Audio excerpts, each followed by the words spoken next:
Today we're making meat sauce. First you want to caramelize some onions. I have 5 cups of onions here and 3 tablespoons of olive oil. I heated the olive oil first and then I put the onions in. I lowered the flame and now I'm going to caramelize them on a low flame very slowly, and then I'll show you the next step when it's time. So the onions are kind of golden brown right now. I'm going to add some red pepper flakes to taste. And I'm going to add some whole anise seed. If you don't like anise seed, you don't have to add it. You could also add fennel seed if you like that, or you can omit it entirely. And now I'm going to throw in some crushed garlic. Not crushed, finely chopped, I'm sorry. And I like a lot of garlic, so there's probably about 4 or 5 tablespoons of it in there. I'm going to stir this up, and then I'm going to add the meat. I have 3.5 pounds of 90% lean sirloin, ground sirloin. I'm going to throw it into the pan, and I'm going to break it up, and I'm going to sort of brown it. I guess cook it, not really brown it, because I don't like to brown it because then I find that the beef gets kind of crunchy, and I don't like crunchy pieces of beef in my sauce. So I'm going to stir that all up, and I'll cook it for a little while, and then I'll show you the next step. I stirred it all up and let it cook for a little while, and now I added some salt and black pepper to taste. Now I'm going to let the meat cook for a little while longer, and then I'm going to deglaze the pan with some red wine. Now I recommend that you never use cooking wine, that you can use a cheap wine, but only wine that you would drink. And I'll show you that when it's time.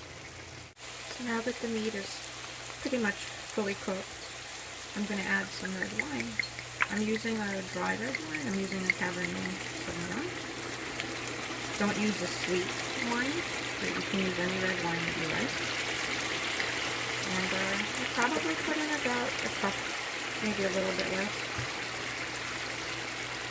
I'm going to cook this for a few minutes, and then I'm going to add the tomatoes. Now, I use only San Marzano tomatoes. It doesn't have to be this brand, but I do prefer San Marzano tomatoes.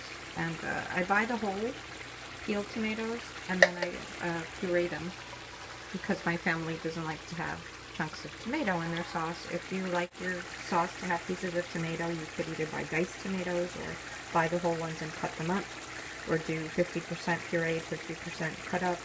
That's all up to you. So I'm going to let this cook for a little while, and then I'll add the tomato sauce.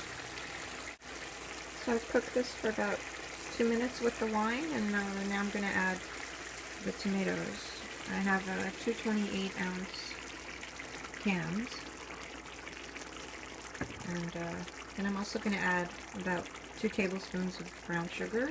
I think that the sugar balances the acidity of the tomatoes nicely. If you don't want to add the sugar, you don't have to. You could use sugar if you don't want to use the brown, or if you don't have the brown sugar. And then I'm going to stir this up, and I'm going to cover it and cook it over a low flame for about 2 hours. I'll check it periodically. You don't want to add too much salt in the beginning because this will concentrate and evaporate somewhat, so be careful with the salt when you're seasoning it. When you cover it, you want to leave it a little bit like a crack open so that the steam can come out, and make sure that you have it on a low flame. So after 2 hours, it's done cooking, and I'm going to add some fresh basil to taste. I'm going to stir it in, and I'll let it cool, and then I'm going to put it in some containers and freeze it. Freezes beautifully. I hope you enjoy.